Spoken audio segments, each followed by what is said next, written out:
దేవుని దివ్య వాక్యము నుండి యెహెజ్కేలు గ్రంథం 33వ అధ్యాయం 11వ వచనాన్ని చదువుకుందాం. యెహెజ్కేలు గ్రంథం 33వ అధ్యాయం 11వ వచనం. కాగా వారితో ఇట్లనము, నా జీవము తోడు, దుర్మార్గుడు మరణము నొందుట వలన నాకు సంతోషము లేదు. దుర్మార్గుడు తన దుర్మార్గత నుండి మరలి బ్రతుకుట వలన నాకు సంతోషము కలుగును. కాబట్టి ఇశ్రాయేలీయులారా, మనసు త్రిప్పుకొనుడి, మీ దుర్మార్గత నుండి మరలి మనసు త్రిప్పుకొనుడి. మీరెందుకు మరణము నొందుదురు? ఇదే ప్రభువగు యెహోవా వాక్. చదవబడిన ఈ లేఖనం కొరకై ప్రార్థన చేసి వాక్యాన్ని ధ్యానం చేద్దాం. జీవాధిపతి అయిన మా దేవా, కరుణా వాత్సల్యములు కలిగిన మా ప్రియ ప్రభువా, జాలిగల దేవా, ప్రేమగల దేవా, అనురాగములు కలిగిన మా ప్రియ ప్రభువా, మీకు స్తోత్రములు. మీరెంతటి కోరిక కలిగిన వారుగా ఉన్నారు. మేము చదివిన వచన భాగాన్ని బట్టి మాకు అర్థమవుతుంది, నిజంగా మా దుర్మార్గతను బట్టి మేము శిక్షించబడవలసి ఉండగా, మీ జాలిని బట్టి మాకు క్షమాపణ కలుగ చేయడానికి ఇష్టపడి చేసిన ప్రతి విధమైన పుణ్యకార్యం అంతటిని బట్టి మిమ్మల్ని స్తుతిస్తున్నాం. మీ దివ్య లేఖనాలలో నుండి అమూల్యమైన సత్యాలు ధ్యానము చేస్తుండగా మీరు మాతో మాట్లాడి మహిమ పొందుతారని, తోడయుండి కాపాడుతారని కోరుచు, మా ప్రభువు, మా రాజు, రక్షకుడైన యేసు క్రీస్తు అమూల్యమైన నామమున వేడుచూ ఉన్నాము తండ్రి. ఆమేన్. ప్రభునందు ప్రియులారా, దైవ గ్రంథములో నుండి మనము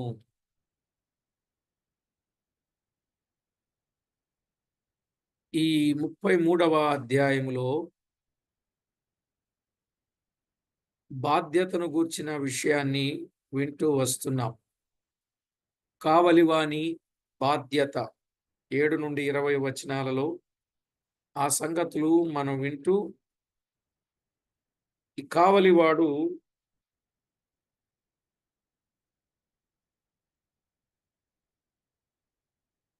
ప్రజలు నిరుత్సాహ స్థితిలో ఉన్నారు గనుక వారు ప్రకటించవలెను అనే విషయాన్ని మనం విన్నాం. నిన్న కొద్దిగా ఏమని ప్రకటించవలెను అనే మాట మనం విన్నప్పుడు, నా జీవము తోడు, దుర్మార్గుడు మరణము నొందుట వలన నాకు సంతోషము లేదు. దుర్మార్గుడు తన దుర్మార్గతను విడిచి బ్రతుకుట వలన నాకు సంతోషము కలుగును. కాబట్టి ఇశ్రాయేలీయులారా, మనసు త్రిప్పుకొనుడి అని ముమ్మారు చెప్పినట్లుగా చూస్తాం.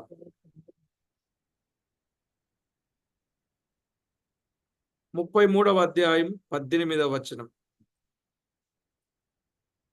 యెహెజ్కేలు గ్రంథం 33:18. నీతిమంతుడు తన నీతిని విడిచి పాపము చేసిన ఎడల ఆ పాపమును బట్టి అతడు మరణము నొందును. మరియు దుర్మార్గుడు తన దుర్మార్గతను విడిచి నీతి న్యాయములను అనుసరించిన ఎడల వాటిని బట్టి అతడు బ్రతుకును అని 19వ వచనంలో.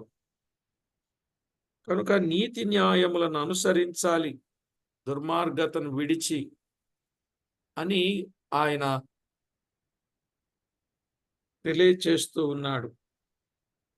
అలాగే 23వ వచనంలో కూడా ఆయన వాక్కు ప్రత్యక్షమై సెలవిచ్చినట్లుగా మనము చూస్తున్నాం.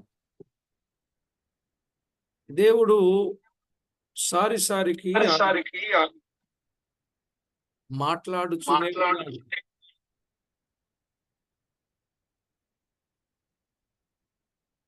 32వ వచనంలో మనం ఆలోచన చేస్తే, 32వ వచనంలో మనము ఆలోచన చేస్తే అక్కడ కూడా నీవు వారికి వాద్యము బాగుగా వాయించుచు మంచి స్వరము కలిగిన గాయకుడుగా ఉన్నావు. వారు నీ మాటలు విందురు గాని వాటిని అనుసరించి నడుచుకొనరు, అయినను ఆ మాట నెరవేరును. కనుక వాటిని నీవు ప్రకటించాలి, వాటిని అనుసరించి నడుచుకొనరు. అయితే వాటిని అనుసరించి నడుచుకునేవారుగా ప్రజలున్నట్లయితే వారు క్షేమం పొందుతారు అనే విషయాన్ని మనం చూడగలం. తిమోతికు రాసిన మొదటి పత్రిక 4వ అధ్యాయం 2వ వచనం. తిమోతికు రాసిన మొదటి పత్రిక 4వ అధ్యాయం 2వ వచనం. అలాగే పేతురు రాసిన 2వ పత్రిక 3వ అధ్యాయం 9వ వచనం. పేతురు రాసిన 2వ పత్రిక 3వ అధ్యాయం 9వ వచనం. యెషయా గ్రంథం 55వ అధ్యాయం 6-7 వచనాలు. యెషయా గ్రంథం 55:6-7. వారు యెహోవా వైపు తిరిగిన ఎడల ఆయన వారి యందు జాలిపడును అన్నాడు. జాలిపడడమే కాదు, వారు మన దేవుని వైపు తిరిగిన ఎడల ఆయన బహుగా క్షమించును. ఆయన బహుగా క్షమిస్తాడు. నిజమే, మన ప్రభు దగ్గర క్షమాపణ ఉన్నది. అందుకే ఆయన క్షమిస్తాడు. ప్రియులారా, యెషయా గ్రంథములో 30వ అధ్యాయం 18వ వచనములో, 65వ అధ్యాయం 2వ వచనంలో కూడా మనము చూడగలం. దేవుడు ప్రజలను రక్షించగోరుచు ఉండగా, ప్రజలు ఆయన వైపు తన చెయ్యి చాచి ఉండగా, జాలిగల ప్రభువు వద్దకు అనేకులను నడిపించవలసిన బాధ్యత మన మీద ఉన్నది. అనగా రక్షణ సువార్త ప్రకటించవలసిన బాధ్యత మన మీద ఉన్నది. రక్షణ సువార్త ప్రకటించవలసిన బాధ్యత మన మీద ఉన్నది. 10-11 వచనాలు. 33వ అధ్యాయం 10-11 వచనాలలో, మా పాపదోషములు మా మీద పడి ఉన్నవి, వాటి వలన మేము క్షీణించుచున్నాము. మనమిట్లు బ్రతుకుదుమని మీరు చెప్పుకొను మాట నిజమే. అందుకే 11వ వచనంలో దేవుడు అవకాశం ఇస్తూ ఉన్నాడు. ఈ 10-11 వచనాలలో 3 విషయాలు కనబడుచున్నాయి. 3 విషయాలు కనబడుతా ఉన్నాయి. ఏంటి ఆ 3 విషయాలు? ఒకటి, మానవుని యొక్క స్థితి గతి. ఒకటి, మానవుని యొక్క స్థితి గతి. 2, దేవుని ఉద్దేశం. దేవుని ఉద్దేశం. 3, మానవుని బాధ్యత. ఈ 10-11 వచనాలలో ఎన్ని సంగతులు కనబడుతున్నాయండి? 3 సంగతులు. ఒకటి, మానవుని యొక్క స్థితి గతి. 2, దేవుని ఉద్దేశం. 3, మానవుని బాధ్యత అనేది మనకి కనబడుతుంది. అందులో ఒకటి, మానవుని యొక్క స్థితి గతి. 10వ వచనంలో ఉన్నట్టు, మా పాప దోషములు మా మీద పడినవి, వాటి వలన మేము క్షీణించుచున్నాము. అంటే మానవులు పాపము క్రింద పడి ఉన్నారు కదా.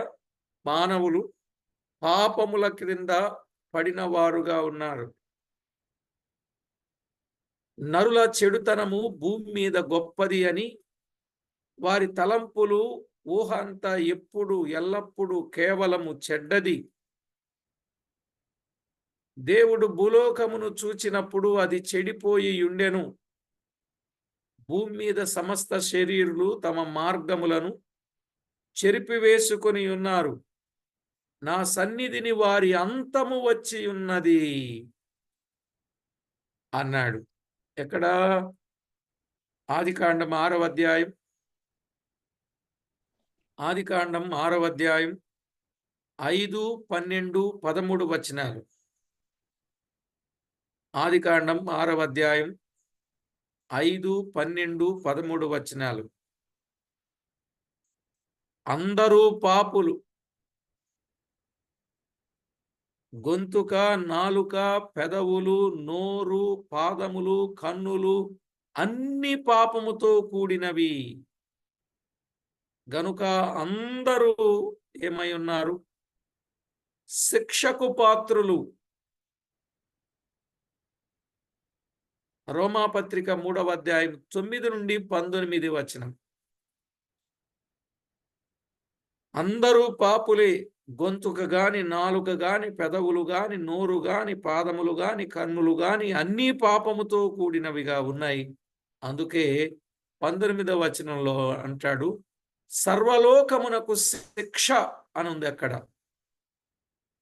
సర్వలోకానికి శిక్ష. పాపములు, అపరాధముల చేతను వాయుమండల సంబంధమైన అధిపతి ప్రేరేపణ చేత శరీరము యొక్కయు మనసు యొక్కయు కోరికలను నెరవేర్చుకుని చేత దైవోగ్రతకు పాత్రులై ఉన్నారు అన్నాడు. ఎఫెసీ పత్రిక 2వ అధ్యాయం 3వ వచనం, 4వ వచనం. నిజమేనండి. వాయుమండల సంబంధమైన అధిపతి వాని ప్రేరేపణ చేత మనుషులు ఎలా ఉన్నారు? శరీరము యొక్కయు మనసు యొక్కయు కోరికలను నెరవేర్చుకొనుచు దైవోగ్రతకు పాత్రులై ఉన్నారు. అనగా అగ్నిగుండమునకే సరిపోయిన వారుగా ఉన్నారు. ఇది మానవుని యొక్క స్థితి గతి. ఎంత భయంకరమండి! అర్థమైందండి మానవుని యొక్క స్థితి గతి?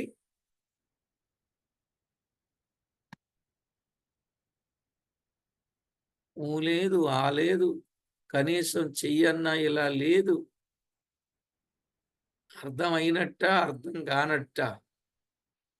ఇట్లాంటి మానవుడండి నేనెంత గొప్పోణ్ణి, నేనంత గొప్పోణ్ణి, నేనిది, నేనది, నేనిలా, నేనలా, నేను అనుకుంటే ఏదైనా చేయగలుగుతా.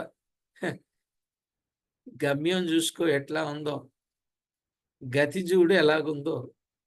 గురి తప్పిన వాని స్థితి గుండమే అనే సంగతి బైబిల్ గ్రంథం చాలా వివరంగా చెప్పాడు. ఇది మానవుని యొక్క స్థితి గతి కదా. మార్గాలను చెరిపివేసుకొని పాపముతో నిండి శరీరానికి నచ్చిన, మనసుకు నచ్చిన కోరికలు కోరుకొని దైవోగ్రతకు పాత్రుడై ఉన్నాడు మానవుడు.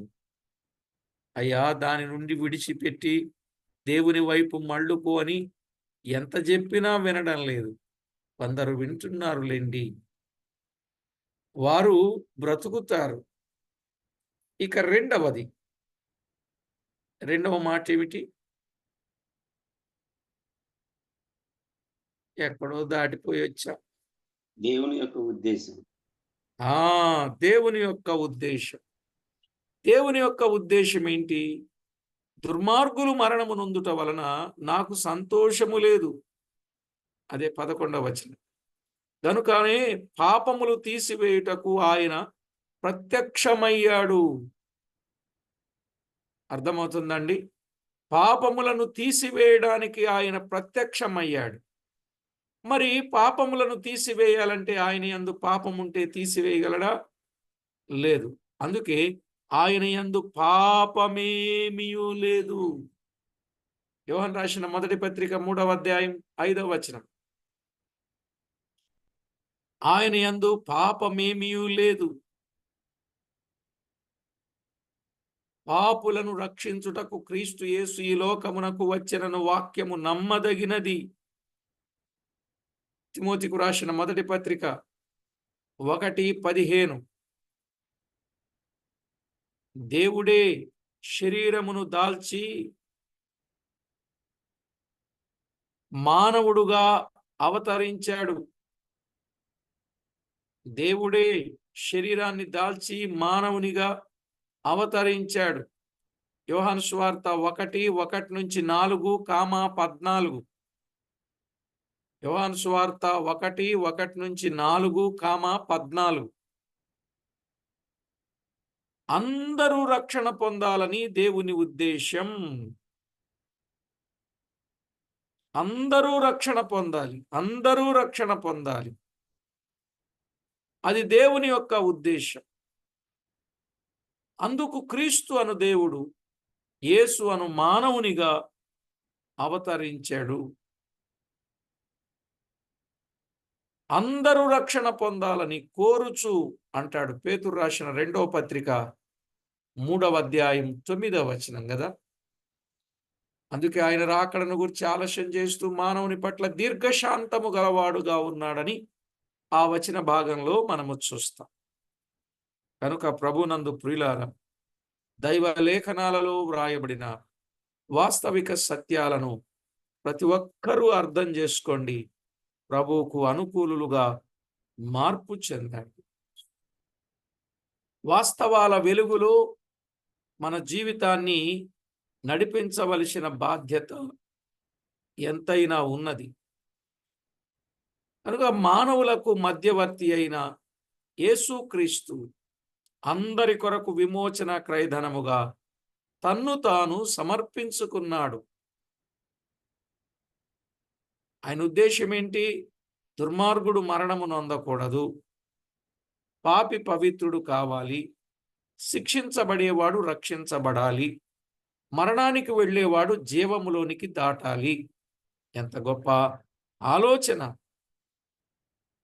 అందుకే ఆయన సమర్పణ చేసుకున్నాడు.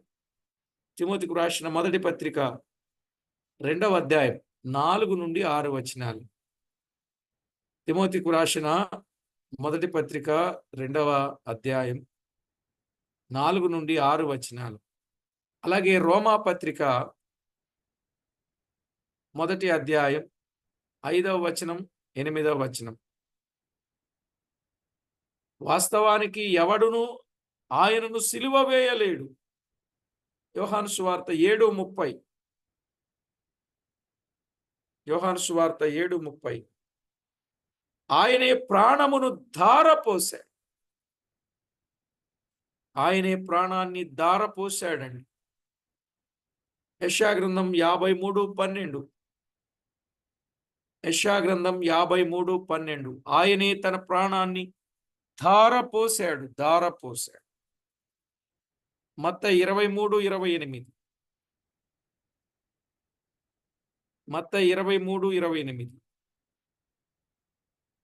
ఎవరు అనుభవించని మరణం ఆయన అనుభవించాడు కదా.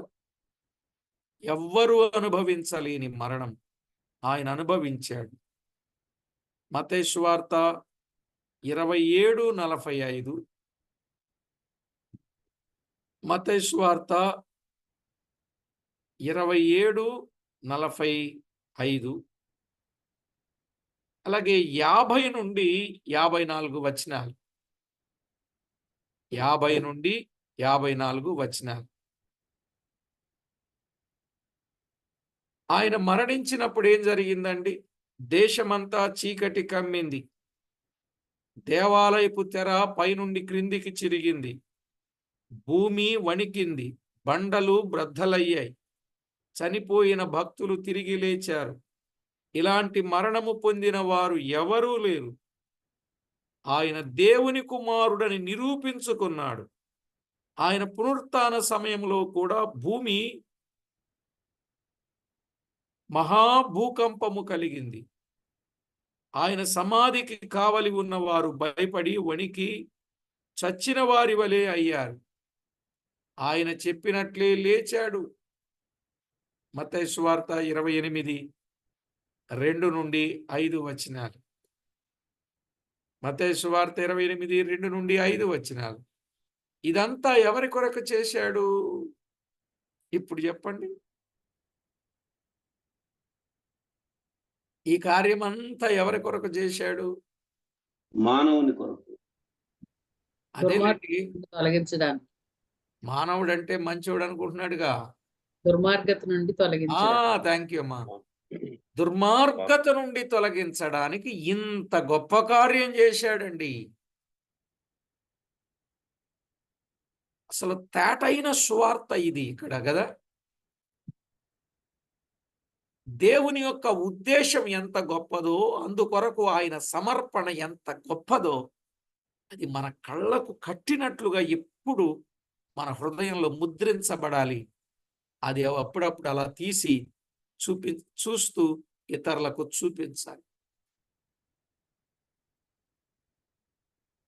దుర్మార్గుడు మరణమునందుట ఆయనకు సంతోషము లేదు గనుక దుర్మార్గుడు పొందవలసిన రెండవ మరణమైన అగ్నిగుండమును తప్పించుట కొరకే ఇదంతా ఆయన చేశాడు.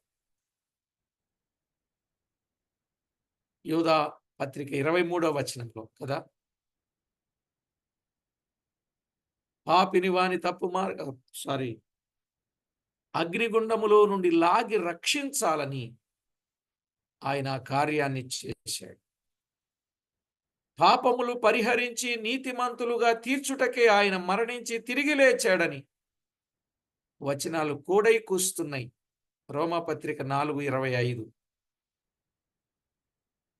లేచినవాడు మరలా చనిపోయాడా? లేదు, లేచినవాడు మరలా చనిపోలే. మరేమయ్యాడు ఆయన?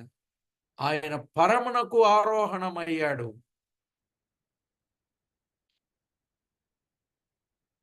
లూకాసు వార్త 24:50-52. పరమునకు ఆరోహణ అయ్యాడు. ఇదంతయు దుర్మార్గులు మరణము నొందుటకు ఇష్టము లేదు గనుకనే చేశాడు. పాపి నీతిమంతుడుగా తీర్చబడి పరలోకములో చేర్చబడుటకే చేశాడు. దుర్మార్గుడు తన దుర్మార్గతను విడిచి బ్రతుకుటకే ఇంత గొప్ప కార్యం చేశాడు. ఏమండి, ఈ కార్యాన్ని నిజంగా విశ్వసించారా? విశ్వసించిన మీరు మరణించే వారికి కనీసం ఎప్పుడైనా వివరిస్తున్నారా? ఆయన ఉన్నంత కాలం ఆయన చెప్పుకుంటూ వెళ్ళారు. ఆ తర్వాత భక్తులు వచ్చారు, వారు చెప్పుకుంటూ వెళ్ళారు ప్రాణాలు లెక్క చేయకుండా. ఇప్పుడు వారు దాటిపోయారు. ఇప్పుడు మన వంతు వచ్చింది. ఇప్పుడు మనము ఆ డ్యూటీ చేయాలి. అన్ని డ్యూటీలు చేస్తాం, ఈ డ్యూటీని చెయ్యం. ఎందుకంటే భూలోకంలో చేసే ఏ డ్యూటీకైనా జీతం కనపడుద్ది, కానీ ఈ డ్యూటీకి జీతం లేదుగా ఇక్కడ. అవునండి, ఇక్కడ లేదుగా. ఇక్కడ లేదు కనుకే ఎంతసేపు ఇక్కడ వచ్చే పని, ఇక్కడ కలిసి వచ్చే పని, ఎంత పనైనా చేసేయడానికి సిద్ధంగా ఉన్నారు మనుషులు. కానీ రేపు అక్కడ అది నిలిచి ఉండే జీతం కదా, అది శాశ్వతమైన జీతం. అక్కడ దాని కొరకు ఇక్కడ మనము పని చేయవలసిన బాధ్యత మన మీద ఉంది. రైట్. మానవుని యొక్క స్థితిగతి విన్నాం, దేవుని యొక్క ఉద్దేశం విన్నాం. 3, మానవుని బాధ్యత. మానవుని బాధ్యత ఏమిటి? కాబట్టి ఇశ్రాయేలీయులారా, మనసు త్రిప్పుకొని దుర్మార్గతను విడిచి అన్నాడు. మనసు త్రిప్పుకొనిన ఎడల మరణము అనగా నరకానికి వెళ్ళవలసిన అక్కరలేదు. మరణాన్ని అనుభవించవలసిన అక్కరలేదు. మరణము అంటే రెండవ మరణం, అదే నరకం. నేను ఇక్కడ ఒక విషయాన్ని మీకు చెప్తానని మొన్న ఒకసారి చెప్పాను. పాతాళం, పరలోకం. పరదైసు, పాతాళం, పరలోకం అని మనం ఎక్కువసార్లు వింటా ఉంటాం. అయితే ఇందులో బైబిల్లో కొన్ని పదాలు వ్రాయబడ్డాయి. పాతాళం అనే మాట ఉంది, నరకం అనే మాట ఉంది. అలాగే పరదేశు అనే మాట ఉంది, పరలోకం అనే మాట ఉంది. అవును కదండి. ఇప్పుడు ప్రభు నమ్మని వారు వెళ్ళేది ఎక్కడికంటే పాతాళానికి. ఆ పాతాళములో అగ్ని జ్వాలలు బగబగా మండుతూ ఉంటాయి. యాతన ఉంటుంది, వేదన ఉంటుంది. మరి ప్రభు నమ్మిన వారు వెళ్ళే స్థలం ఎక్కడికి అంటే పరదేశు. అర్థమైంది కదండి? పరదేశుకు వెళ్తారు. అయితే ఇక్కడ ఒక విషయాన్ని మీరు తేటగా గమనించాలి. ఈ పాతాళానికి వెళ్ళిన వారికి ఒక తీర్పు జరుగుద్ది. దానిని ధవళ సింహాసనపు తీర్పు అంటారు. ఆ తీర్పు జరిగిన తర్వాత వారు వెళ్ళే స్థలం ఏదంటే నరకం. అంటే ఇప్పుడు పాతాళానికి వెళ్ళిన వారందరికీ తీర్పు జరిగి ఆ తర్వాత వెళ్ళే స్థలం ఎక్కడికంటే నరకం. పాతాళములో ఏముందో నరకంలో కూడా అదే ఉంటుంది. అర్థమైందండి? పాతాళములో ఏమైతే అగ్ని ఉందో నరకంలో కూడా అదే ఉంటుంది. అయితే నరకంలో ఇంకా ఎక్కువ ఉంటుంది. శిక్షలు ఎక్కువగా ఉంటాయి. తీర్పు ఎందుకు జరుగుతుంది? ఎలాగో వాడు పాతాళానికి వెళ్ళిపోయాడు, పాపం చేసినాడు. కానీ వారి వారి పాపముల స్థితిని బట్టి కొంతమంది తక్కువ పాపాలు చేయొచ్చు, కొంతమంది కొద్ది పాపాలు చేయొచ్చు, కొంతమంది విస్తారమైన పాపాలు చేయొచ్చు. ఈ పాపాలన్నింటికి వేసే శిక్ష అది నరకంలో జరుగుద్దనమాట. ఇక ఆ నరక శిక్ష మామూలుగా ఉండదు. వాడు అనుకుంటాడు, ఒరే బాబు పాతాళమే బెటర్రా, ఇది భరించలేకపోతున్నాను అనుకుంటాడు. అలాగని వెనక్కి తిరిగి పాతాళానికి వెళదామంటే అసలు వీలే లేదు. పారిపోదామంటే దారి ఉండదు. కేకలు వేస్తే పలికే నాదుడు ఉండడు. చచ్చిపోదామంటే చావు రాదు. అదే రెండవ మరణం, నరకం. ఇక మరి పరదేశుకు వెళ్ళిన వాళ్ళు ఉంటారు, నమ్మినోళ్ళు. వీళ్ళకు కూడా తీర్పు జరుగుద్ది. ఈ తీర్పుకు పేరేంటంటే న్యాయ సింహాసనపు తీర్పు. ఇది న్యాయ సింహాసనపు తీర్పు. ఈ తీర్పులో తప్పులు చేసిన వారికేమో అంటే కొన్ని బలహీనతలు ఉంటాయి కదా. పొరపాటున చేసిన వాళ్ళండి, లేదంటే పాతాళానికి వెళ్ళిపోతారు వాళ్ళు కూడా. పొరపాటున తప్పు జరిగితే అలాంటి వాళ్ళందరికీ కూడా చిన్న చిన్న వాటి మీద వారిని పెడతాడు. ఇప్పుడు ఏ తప్పు చేయకుండా దేహముతో మంచి క్రియలు చేసి దేవునికి ఇష్టంగా ఉన్నారు గనుక పరలోకములో వారికి ప్రమోషన్స్ వస్తాయి. అయితే పరదేశంలో ఏముందో పరలోకంలో కూడా అదే ఉంటుంది.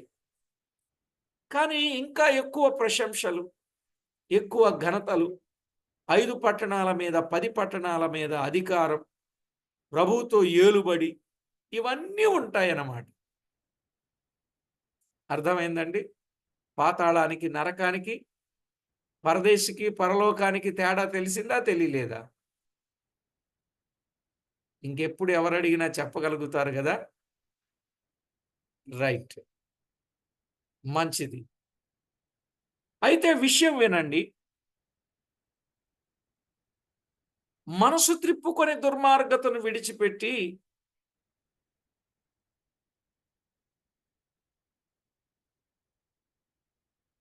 వారు పరదేశుకు వెళ్ళడానికి అవకాశం ఉంటుంది. మనసు త్రిప్పుకొనిన ఎడల మరణం అంటే నరకానికి వెళ్ళవలసిన అక్కరలేదు. అందుకే మారు మనసు పొందు ఒక్క పాపి విషయములో పరలోకమందు ఎక్కువ సంతోషం కలుగునని ఎందుకన్నాడు అనుకున్నారు? దేవుడు ఈ దేని కొరకైతే ఎదురు చూస్తున్నాడో ఆ గొప్ప కార్యం, పుణ్యకార్యం జరిగినప్పుడు పరలోకములో ఎక్కువ సంతోషం. ఎవరెవరు సంతోషిస్తారు? దేవుడు, దేవుని దూతలు కూడా. దేవుని ఎదుట సంతోషము కలుగును. లూకాసు వార్త 15వ అధ్యాయం 7వ వచనం 10వ వచనం. లూకాసు వార్త 15వ అధ్యాయం 7వ వచనం 10వ వచనం. అందుకే దేవుని వాక్యంలో ఒక మాట, నీ హృదయము దేవుని ఎదుట సరి అయినది కాదు, కాబట్టి నీ చెడుతనమును మానుకొని ప్రభువును వేడుకొనుము, ప్రభువు నిన్ను క్షమించును అన్నాడు కదా పౌలు. పేతురు చెప్పాడు. అపోస్తల కార్యాలు 8వ అధ్యాయం 20 నుండి 22 వచనాలు. ఆనాటి భక్తులు పేతురు గాని, పౌలు గాని, ఫిలిప్పు గాని ఎవరు చెప్తేనేమి మనసు త్రిప్పుకో అని ఎలుమా అనబడినటువంటి వానికి చెప్పినట్లుగా చూస్తుంది. గారడీలు చేసేటటువంటి వ్యక్తి పరిశుద్ధాత్మను డబ్బుతో ద్రవ్యమిచ్చి కొనేయాలనుకున్నాడు ఈ వ్యక్తి, కానీ తన మనసు సరిగా లేదు. కనుక ఇశ్రాయేలు, నీ పాపముతో నీవు కూలితివి గనుక నీ దేవుడైన యెహోవా తట్టు తిరుగుము, మాటలు సిద్ధపరచుకొని యెహోవా యొద్దకు తిరుగుము. మీరు ఆయనతో చెప్పవలసినది ఏమనగా, మా పాపములన్నింటినీ పరిహరించుము, వారు విశ్వాసఘాతకులు కాకుండా నేను వారిని గుణపరచెదను, వారి మీదనున్న నా కోపము చల్లారెను, మనస్ఫూర్తిగా వారిని స్నేహింతును అన్నాడు. ఎక్కడ? హోషేయ గ్రంథం 14వ అధ్యాయం.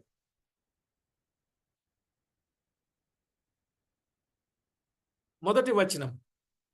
నేను చెప్పిన మాటలన్నీ ఇందులోనే ఉన్నాయి. 14వ అధ్యాయం మొదటి వచనం. ఇశ్రాయేలు, నీ పాపము చేత నీవు కూలితివి గనుక నీ దేవుడైన యెహోవా తట్టుకు తిరుగుము, మాటలు సిద్ధపరచుకొని యెహోవా యొద్దకు తిరుగుడి. మీరు ఆయనతో చెప్పవలసినది ఏమనగా, మా పాపములన్నింటినీ పరిహరింపుము. అలా ఎప్పుడైతే తిరుగుతారో 4వ వచనం,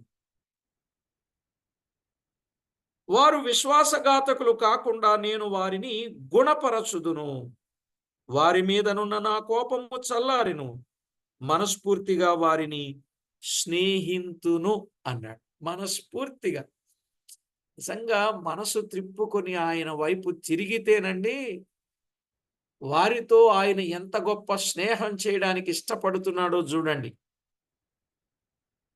ఎంత గొప్ప మాట.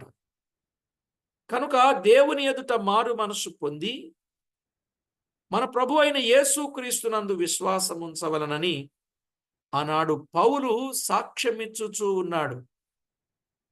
పౌలు కూడా సాక్ష్యం ఇచ్చాడు కదా, మారు మనసు పొందండి, ప్రభునందు విశ్వాసం ఉంచండి. అపోస్తలుల కార్యముల గ్రంథం 20వ అధ్యాయం 20-21 వచనం. అపోస్తలుల కార్యాలు 20వ అధ్యాయం 20-21. ప్రయోజనకరమైనది ఏది దాచుకొనక ఇంటింటా బహిరంగంగా మానక చెబుతూ ప్రభు అయిన యేసుక్రీస్తునందు విశ్వాసం ఉంచవలనని నేను ఎలాగూ మీకు సాక్ష్యం ఇచ్చుచుంటినో. నేను మీకు ఎలాగూ సాక్ష్యం ఇచ్చుచుంటినో. మనము సాక్ష్యం ఇచ్చుచూ ఉండాలి. మనసు త్రిప్పుకొని మారు మనసు పొందిన ఎడల గతములో చేసిన పాపములన్నింటినీ జ్ఞాపకము చేయబడదు. గతములో చేసిన పాపములన్నీ జ్ఞాపకము చేయబడదు. 33వ అధ్యాయం 16వ వచనం అండి, యెహెజ్కేలు గ్రంథం. అతడు చేసిన పాపములలో ఏదియు అతని విషయమై జ్ఞాపకమునకు తేబడదు.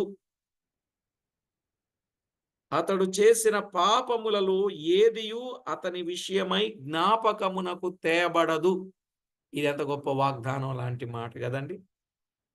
అతడు చేసిన పాపముల విషయములో జ్ఞాపకమునకు తేబడదు.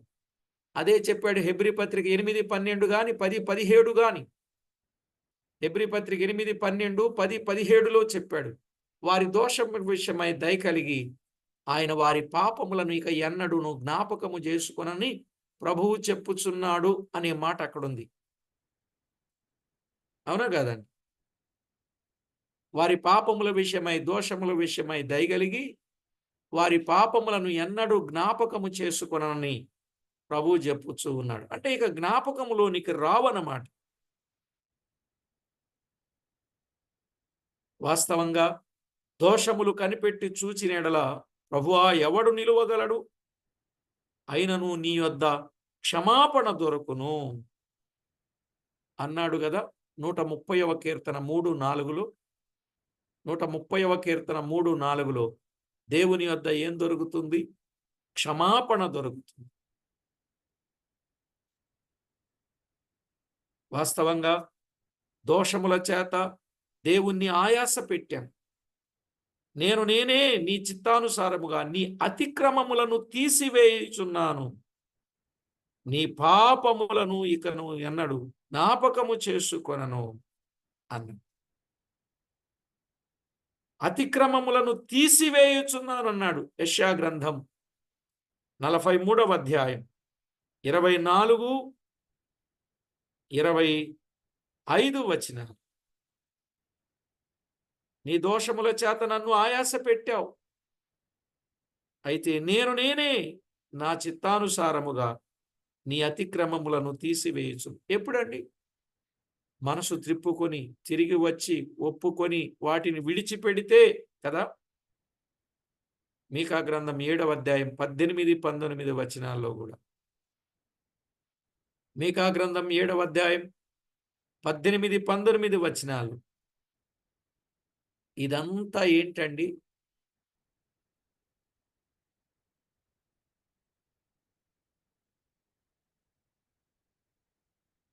సైలెంట్.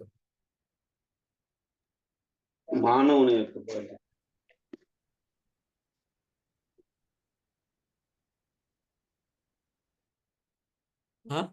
మానవుని బాధ్యత. అయ్యో, సగం మింగేస్తున్నారు మీరు. ప్రజలందరి మానవుని ప్రజలందరి బాధ్యత. మానవుని యొక్క బాధ్యత. ఖచ్చితంగా ఇలాగున జీవితాన్ని మార్చుకోవాలి. అప్పుడు జ్ఞాపకములోనికి తేడు పాపాలు, లేదా వారి పాపములు వారికి ముందుగా వెళుతున్నాయి, వారి పాపములు వారి వెంట వస్తాయి అని చెప్పలా తిమోతికి పౌలు చెప్పాడండి, గుర్తుందా? వారి పాపములు వారి వెంట వెళ్తాయి, జాగ్రత్త.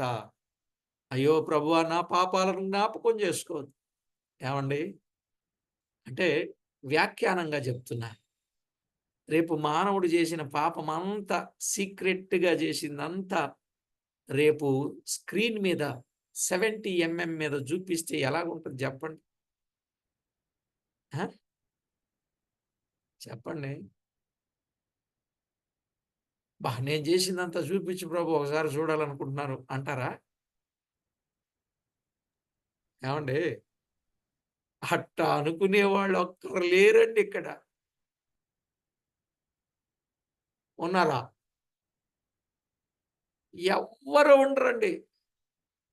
అందుకే ప్రియులారా, నేను చేతులెత్తి చెబుతున్నా మీకు, ఆయన మీ దోషములను జ్ఞాపకానికి తెచ్చుకోకుండా ఉండడం మంచిది కనుక మనసు త్రిప్పుకొని సరిగ్గా దేవుని వైపు మళ్ళుకొని దేవునికి మహిమకరంగా జీవించాలి. నేనేదో భయపెట్టడం కాదండి, ఏదో భ్రమ పెట్టడం కూడా కాదు. రేపు జరిగే వాస్తవం ఇది. ఆయన చెప్పాడు, రహస్యముగా చేసినవి మిద్దెల మీద ప్రకటించబడతాయి అన్నాడు. అన్నాడా లేదా? ఇప్పుడు ఎవ్వరికి తెలియకుండా కనబడకుండా చేసే ప్రతి పాపం రేపు మిద్దెల మీద ప్రకటించబడద్దండి. మానవుని గతి రేపు ఎలా ఉండబోతుందో ఇప్పుడు అనుకుంటాను. నన్ను ఎవరు పట్టుకోలేకపోతున్నారు, నేను ఎవ్వరికీ కనపడటం లేదు, నేను ఎంత సులువుగానైనా తప్పు చేసేయగలనని. భర్తను కాదని భార్య, భార్యను కాదని భర్త, తల్లిదండ్రులను కాదని పిల్లలు, పిల్లలను కాదని తల్లిదండ్రులు, సేవకులను కాదని విశ్వాసులు, విశ్వాసులను కాదని సేవకులు ఏం చేస్తున్నారు? అందరని నేను చెప్పనండి, ఇట్లాంటి వాళ్ళు ఉన్నారు. పాస్టర్ పాపాల పుట్ట అని మొన్న ఓ వీడియో వచ్చింది. పాస్టర్ పాపాల పుట్ట. ఎంత విడ్డూరమో చూడండి. రాసు కూడా బాగా కలిసిందిగా. పాస్టర్ పాపాల పుట్ట. ఎన్ని పాపాలు చేశాడో ఆ పుట్టలో నుంచి అన్ని చూపించాడు టీవీ నైనోడు, సాక్ష్యాధారాలతో సహా. మొత్తం ప్రజలు ముందుకొచ్చి సాక్ష్యాలు చెప్పేశారు. భూలోకంలోనే గుట్టు రట్టయిపోయింది పాపం పాస్టర్ గారిది. ఏమండి, భూలోకంలోనే పాస్టర్ గారి పాపం గుట్టు రట్టయిపోయింది. ఇక అక్కడికి వెళ్ళిన తర్వాత ఇంకా దాగినవన్నీ సారీ ఇప్పుడు దాగినవన్నీ రేపు అక్కడ వేస్తా ఉంటారుగా. వేసినప్పుడు పరిస్థితి ఏంటి? అందుకే ప్రియుల జాగ్రత్త పడాలి. ఆఖరిగా ఇంకొక మాట చెప్పి నేను ముగిస్తున్నాను. నీతిమంతుని బాధ్యత. సబ్హెడింగ్ పెట్టుకోండి. నీతిమంతుని బాధ్యత కూడా ఉన్నది. మానవుని యొక్క స్థితిగతి విన్నాం, దేవుని యొక్క ఉద్దేశం విన్నాం, మానవుని బాధ్యత విన్నాం. మానవుని యొక్క బాధ్యత విన్నాం. ఇక నీతిమంతుని బాధ్యత. ఒకటి, నీతిమంతుడు పాపము చేసిన దినమున అది వరకు అతడు అనుసరించిన నీతి అతని విడిపించదు. నీతిమంతుడు పాపము చేసిన దినమున అది వరకు అతడు అనుసరించిన నీతి అతని విడిపింపదు.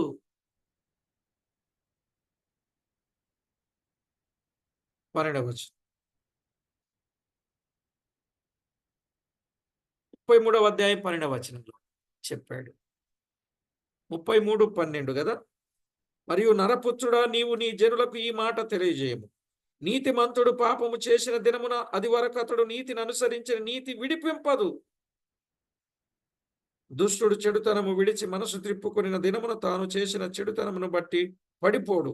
అలాగుననే నీతిమంతుడు పాపము చేసిన దినమున తన నీతిని బట్టి అతడు బ్రతుకజాలడు అని చెప్పేశాడు. 18వ వచనం 33:18 యేషుకేలు గ్రంథం. మన పాఠాన్ని విడిచి బయటికి రావద్దండి. అక్కడే నీతిమంతుడు తన నీతిని విడిచి పాపము చేసిన ఎడల ఆ పాపమును బట్టి అతడు మరణము నొందును అన్నాడు. మరణము నొందును అన్నాడు. 18వ అధ్యాయం 24వ వచనంలో కూడా మనం అదే చదువుకొని దాటి వచ్చాం. 18:24.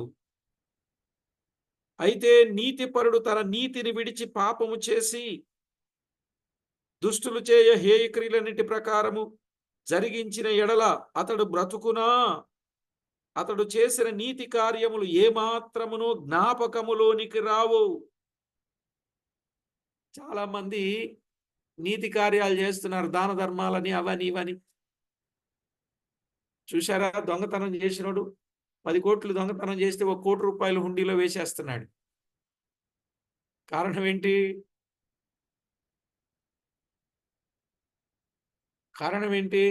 వాని పాపం బయటికి రాదన్నట్టు.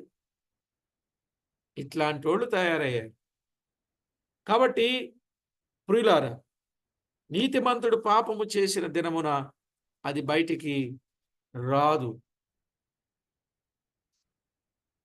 అతన్ని క్షమించ లేదు అని తెలుసుకోవాలి. బయటికి ఆయనకి తెలుసు కదా. కనుక తాను నిలుచున్నానని తలంచుకునేవాడు పడిపోకుండా ఎలా ఉండాలి? జాగ్రత్తగా చూచుకోవాలి. తాను నిలుచున్నానని అనుకునేవాడు పడిపోకుండా తాను ఎలా చూసుకోవాలండి? జాగ్రత్తగా చూచుకోవాలి. కొరింథీయులకు రాసిన మొదటి పత్రిక 10వ అధ్యాయం 12వ వచనం. తాను నిలుచున్నానని తలంచుకునేవాడు పడిపోకుండా జాగ్రత్త వహించాలి.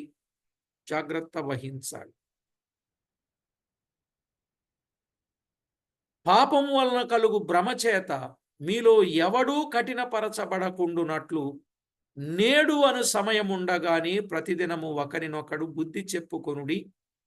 మొదట నుండి మనకుండిన దృఢ విశ్వాసము అంతము వరకు గట్టిగా చేపట్టుట వలననే క్రీస్తులో పాలివారమై ఉండగలము అని హెబ్రీ పత్రిక 3వ అధ్యాయం 12 నుండి 15 వచనాల్లో చెప్పబడింది.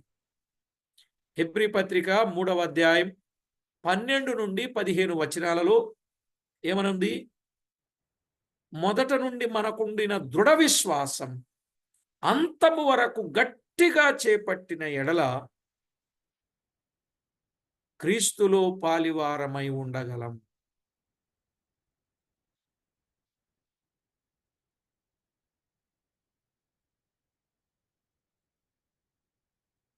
అవును కదండి. 6వ అధ్యాయం 12వ వచనంలో కూడా, హెబ్రీ పత్రిక 6:12లో కూడా అలాంటి మాటలే. సరే, ఏది ఏమైనా నీ మనసు తిన్నగా తిప్పుకొని తిన్నగా నిలిపిన ఎడల, పాపము నీ చేతిలో ఉండగా దానిని చూచి విడిచిన ఎడల, నీ గుడారములో నుండి దుర్మార్గత కొట్టివేసిన ఎడల నిశ్చయముగా నిర్దోషివై సంతోషించెదవు. అప్పుడు నీ బ్రతుకు మధ్యాహ్న కాల తేజస్సు కంటే అధికముగా ప్రకాశించును అన్నాడు. యోబు గ్రంథం 11వ అధ్యాయం 13 నుండి 15 వచనాలు కదా. మనసు ఏం చేయాలండి? నీతిమంతుడు తిన్నగా నిలపాలి. నీతిమంతుడు ఏం చేయాలండి? మొదటి నుండి తనకున్న దృఢ విశ్వాసాన్ని గట్టిగా పట్టుకోవాలి. 2, మనసు తిన్నగా నిలపాలి. ఒకవేళ చేతిలో పాపం ఏదైనా ఉంటే దానిని విడిచిపెట్టాలి. 4, దుర్మార్గతను కొట్టివేయాలి. అప్పుడు నిర్దోషిగా ఉండగలుగుతాడు. అప్పుడు ఆయన లైఫ్ ఎలా ఉంటుందంటే, మధ్యాహ్న కాలమందు తేజస్సు కంటే అధికముగా ప్రకాశిస్తాడు. అలాంటి గొప్ప అనుభవాన్ని కలిగిన వారుగా ఉండాలి అనే సత్యాన్ని దైవ లేఖనంలో చూస్తాం. ఇంకా నీతిమంతుడు ఏం చెయ్యాలో ఇంకా కొన్ని సంగతులు ఉన్నాయి. తర్వాత పాఠంలో మనం విందాం. సరేనండి. అంటే చెప్పాలనే ఉంది కానీ మార్నింగ్ టైం చాలా విలువైంది ప్రతి వారికి. కాబట్టి ప్రభునందు ప్రియులారా, దేవుని వాక్యములో నీతిమంతులు తమ స్వనీతిని ఆధారం చేసుకొనక దేవుని నీతి పైన ఆనుకొని దేవునికి మహిమకరంగా జీవించవలసిన అవసరత ఎంతైనా ఉన్నది అని ప్రభువు పక్షంగా ప్రేమతో మనవి చేస్తున్నాను. ప్రియులారా, లోకంలో పాముల వలె వివేకులుగా, పావురము వలె నిష్కపటులుగా నీతిమంతులు జీవించాలి. అలాగూ జాగ్రత్త పడాలని మనవి చేస్తూ ప్రార్థన చేసుకుందాం. పరిశుద్ధుడవైన మా తండ్రి, పరమందు ఆసీనుడవైన మా దేవ, మీ ఘననామానికి స్తోత్రం. యెహెజ్కేలు గ్రంథం 33వ అధ్యాయములో ఎంతెంత గొప్ప సత్యాలు మాకు తేటపరుస్తున్నారో, అందుకై మిమ్మును స్తుతిస్తున్నాం. మీ ఉద్దేశం, మీ సంకల్పం, మీ ప్రణాళిక, మీ చిత్తం అన్నీ కూడా బయలుపరచడానికి మీరు ఇష్టపడిన మా దేవా, మీకు స్తోత్రం. చేరి వచ్చిన ప్రతి ఒక్కరూ రేపు బ్రతుకగలుగునట్లు వారి జీవితాన్ని వారు జాగ్రత్త చేసుకోవడానికి సిద్ధపరచమని తోడై ఉంటారని కోరుచు, మా ప్రభు అయిన యేసు క్రీస్తు అమూల్యమైన నామమున స్తోత్రము చెల్లించి స్తుతించి ప్రార్థించి మిక్కిలి వినయముగా బ్రతికిలాడి వేడుచూ ఉన్నాం మా ప్రియ పరలోకపు తండ్రి. ఆమేన్. ఆమేన్. ప్రభునందు ప్రియులారా, పాఠం తేటగా